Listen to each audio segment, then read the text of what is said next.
alguns conhecimentos, como tem vindo há algum tempo, a respeito da espiritualidade, né? A respeito do espiritismo, daquilo que ele nos traz. Como estamos falando sobre a ação da prece, continuaremos ainda, que vai ser muito proveitoso a todos nós, embora seja um assunto, como tem sido, muito narrativo, muito descritivo. Por isso é necessário que não se leve muito tempo. Que dizeis da ação da prece, usada como recurso defensivo nos trabalhos mediúnicos de intercâmbio com os espíritos desencarnados? A prece realmente é um dos recursos eficientes para o bom êxito do intercâmbio mediúnico, uma vez que essa relação mediúnica entre vivos e mortos processa-se geralmente através do contato perispiritual dos desencarnados com o perispírito do médium. Desde que o intercâmbio mediúnico efetua-se particularmente pelo ajuste oculto e enérgico do perispírito de ambos os comunicantes, é óbvio que o seu sucesso depende bastante da qualidade dos fluidos e do magnetismo que forem mobilizados no ambiente dos trabalhos espíritas. Sem dúvida, tal sucesso é negativo nas relações mediúnicas entre os espíritos de baixa categoria espiritual e os homens venais ou corruptos que se afinam mentalmente a um campo magnético de forças inferiores. O intercâmbio sadio exige, no ambiente, a ausência de quaisquer fluidos mortificantes e perniciosos, e é a prece um poderoso agente de profilaxia e defesa vibratória. Mas é óbvio que durante o intercâmbio mediúnico com o além, os guias e os mentores espirituais não são obrigados a sustentar no ambiente de trabalho um padrão fluídico superior, quando seus próprios componentes permaneçam dominados por impulsos mentais censuráveis que alteram a harmonia do conjunto. Em que condições a prece é insuficiente, negativa ou até mesmo inconveniente? Ramatiz. Insistimos em dizer que a prece, em face da sua natureza excelsa e imponderável, é súplica religiosa ou rogativa terna, pairando acima dos interesses egotistas do ser. Ela vivifica a alma, exalta o bem, sendo, portanto, censurável que alguns homens subvertidos convoquem forças mentais para atender aos seus objetivos mercenários, egocêntricos ou até vingativos. A oração é negativa quando não é mobilizada exclusivamente para o bem do espírito imortal ou em benefício ao próximo. Eis porque não são preces, mas sim invocações satânicas. Os apelos e as cerimônias litúrgicas dos sacerdotes imprudentes, quando benzem canhões, cruzadores, submarinos belicosos, armas mortíferas que se destinam a massacrar pretensos inimigos em guerras fratricidas.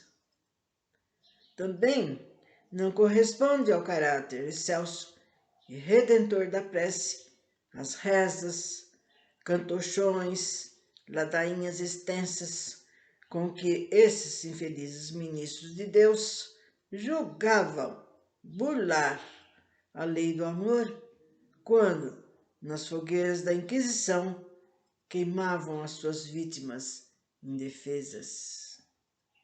Jamais o alto admitiria esse truncamento da oração, mediadora do espírito e estímulo da vida, para a cobertura de crueldades tão maléficas e diabólicas, embora executadas sobre o palio da religião oficial.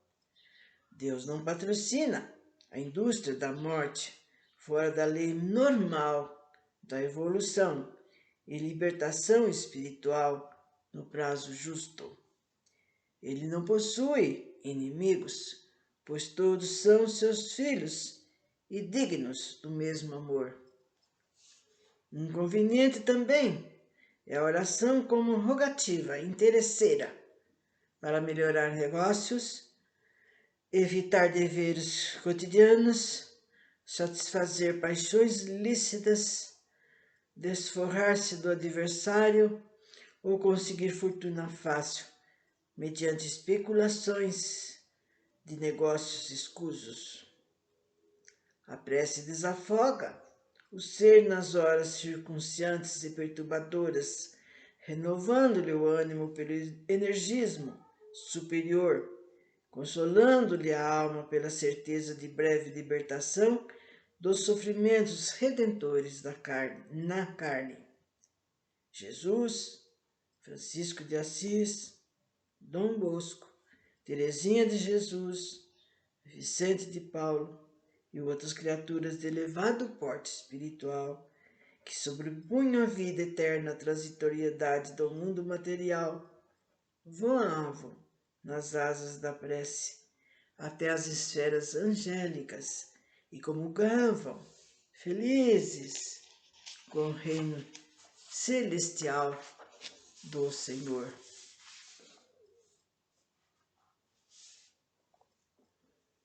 Cremos que as palavras pronunciadas durante a prece são de pouca importância e eficácia.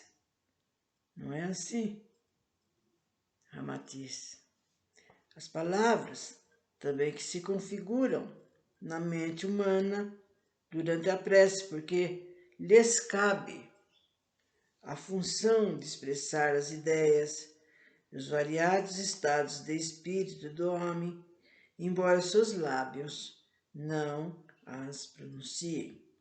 A oração sem palavras pensadas ou pronunciadas seria, então, o estado de espírito do Samadhi, tradicional dos hindus. No entanto, o homem só pode orar quando parte de um motivo ou de uma ideia que lhe associa a outras ideias mais ou menos sublimes, até estabelecer em si mesmo um ritmo psíquico cada vez mais ascendente. Em consequência, o impulso inicial da oração também exige da vossa mente a projeção de uma palavra correspondente à emoção, à ansiedade ou ao sentimento de que experimentais naquele momento, até configurar-se na vossa consciência. A prece exige sempre um motivo, um elo, um ponto de partida, para depois desatar-se na mente humana, quer seja rogativa a Deus para restaurar o espírito combalido, quer seja pela súplica para amenizar o sofrimento da alma de alguém falecido. Quando a prece se acende na intimidade da criatura, as palavras também lhe afloram vivíssimas na mente, correspondendo às figuras, às ideias e aos estados de espírito que ela vive naquele momento. Quer se trate de uma prece endereçada a Jesus, a um santo católico ou guia espírita, o homem, quando ora, tem de partir de algo já conhecido ou ideado na sua mente.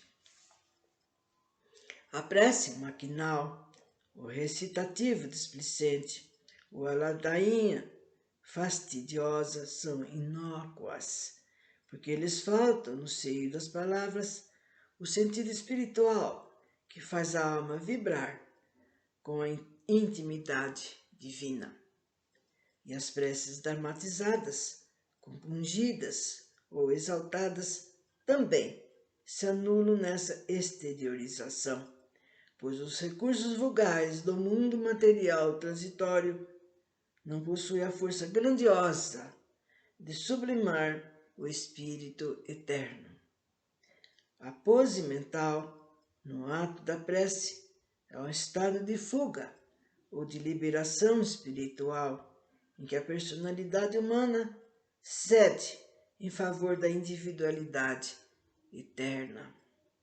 Às vezes, o sacerdote católico, o pastor protestante ou o doutrinador espírita oram mediante longos gestos de súplicas e exclamações comoventes, mais preocupados quanto à opinião pública do que mesmo a sua comunhão espiritual com Deus.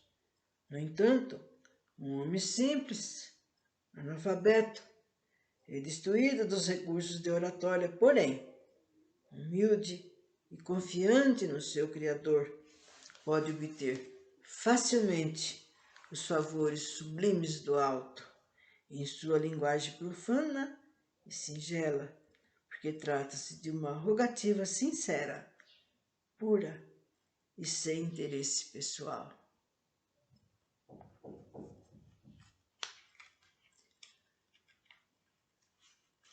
Amigos, nesse momento, então, vamos parando, porque é necessário.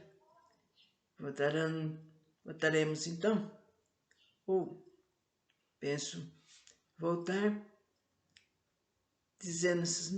falando sobre esses mesmos assuntos, que nos estão trazendo orientações para que nós não façamos nada errado ou sem saber, né? Então, até breve.